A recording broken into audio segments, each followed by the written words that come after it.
Hello বন্ধুরা, আসসালামু আলাইকুম। সবাইকে স্বাগতম জানাচ্ছি। আজকে কচুরমুখী সরিষা বাটা দিয়ে ভর্তা করে দেখাবো বন্ধুরা। চমৎকার এই রেসিপিটি দুপুরবেলায় গরম ভাতের সঙ্গে একদমই জমে যাবে। তো বন্ধুরা দেখুন, আমি এখানে কচুরমুখী নিয়ে নিয়েছি।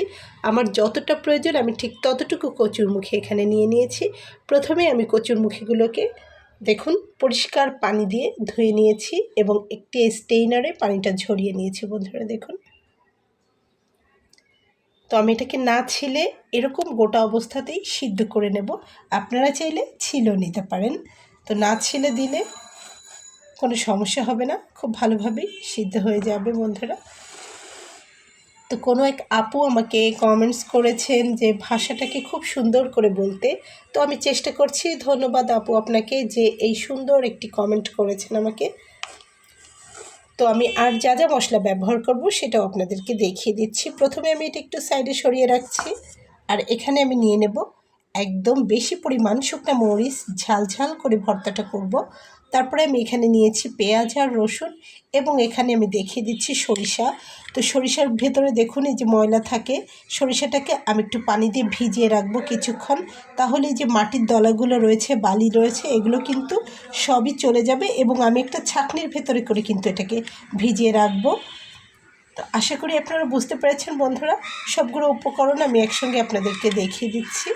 এছাড়াও সরিষার তেল তো লাগবে, তো সেটা আমি ক্রমান্বয়ে আপনাদেরকে দেখাবো। তো এই হচ্ছে সবগুলো উপকরণ। চলুন ভর্তাটা কিভাবে আমি করব সেটা আপনাদেরকে দেখিয়ে দেই।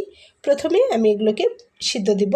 বন্ধুরা দেখুন, আমি এখানে ছোট একটা কড়াই নিয়ে নিয়েছি আর তাতে আমি এরকম সমান সমান পানি দিয়েছি।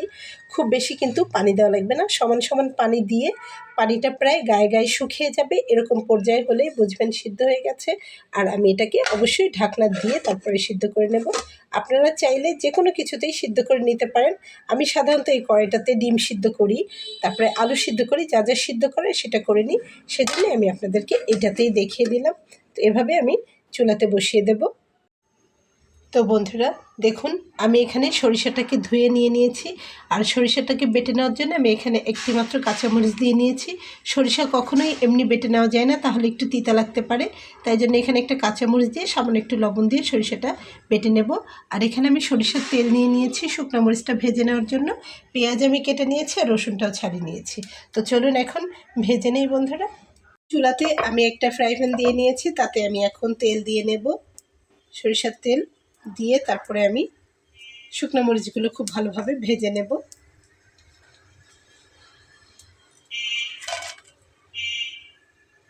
তো বন্ধুরা ঝালটা কিন্তু আমার ভেজে নেওয়া হয়ে গেছে।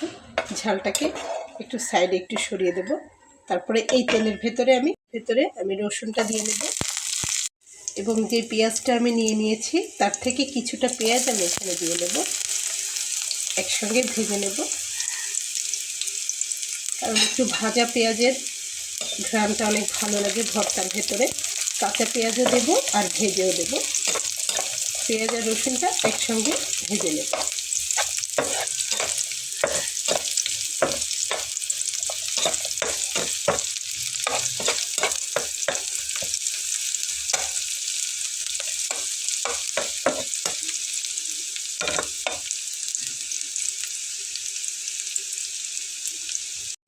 ভাজা হয়ে গেছে, আমি এখন ঢেলে নেব।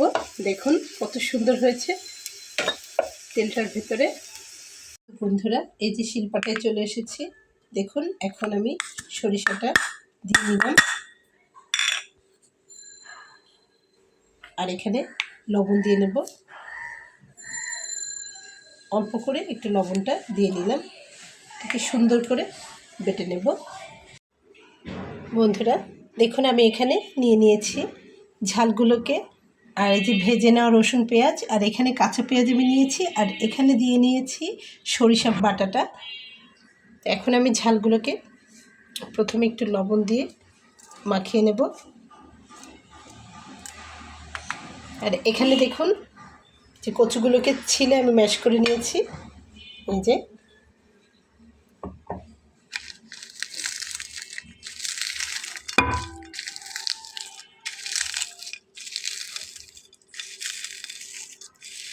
চাইলে আপনারা শিলপাটায় করে নিতে পারেন, তবে শিলপাটার প্রয়োজন হবে না, হাত দিয়ে এগুলো করে নেওয়া যাবে।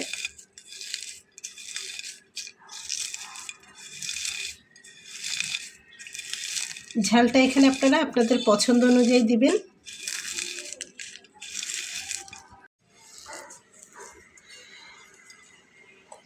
এবার আমি রসুন আর পেঁয়াজটাকে একটু ভালো করে মাখিয়ে নেব।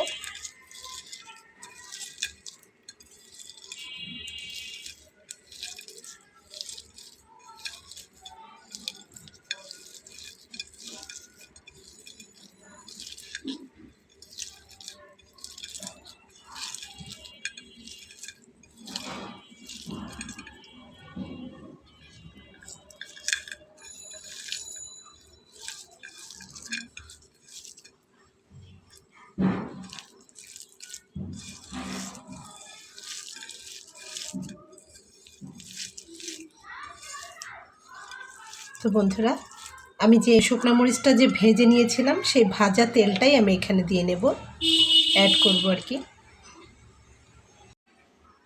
তো বন্ধুরা দেখুন, এই সরিষার তেলটুকুই আমি দিয়ে নিলাম।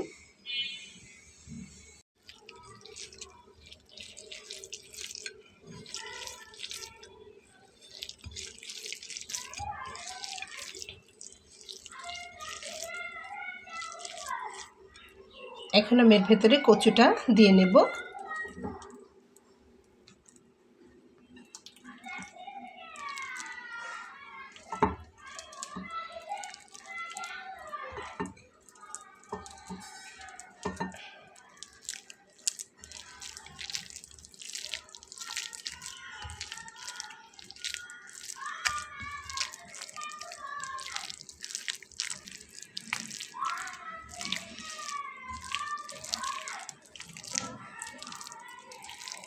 এই ভর্তা রেসিপিটি দেখে কেউ না খেয়ে থাকতে পারবে না বন্ধুরা, এত মজার হয় খেতে, খুবই টেস্ট। আর গরম ভাতের সাথে তো একদম জমেই যাবে। খুব ভালোভাবে আমি মাখিয়ে নিচ্ছি।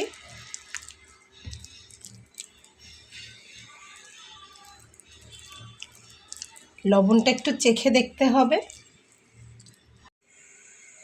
তো বন্ধুরা, আমার ভর্তা রেসিপিটি একদমই কমপ্লিট হয়ে গেছে। উপর থেকে সামান্য একটু সরিষার তেল ছড়িয়ে দেব। তারপর এটা পরিবেশন করার জন্য একদম রেডি। চমৎকার এই রেসিপিটি, আশা করছি আপনাদের ভালো লেগেছে বন্ধুরা। একবার বাসায় ট্রাই করে দেখবেন, এটা খেতে ভীষণ মজার। তো রেসিপিটি যদি ভালো লেগে থাকে তাহলে আমার এই ছোট্ট চ্যানেলটিকে সাবস্ক্রাইব করে সঙ্গে থেকে যাবেন। দেখা হবে পরবর্তীতে নতুন কোনো রেসিপি নিয়ে। সে পর্যন্ত সবাই ভালো থাকবেন। আল্লাহ হাফেজ।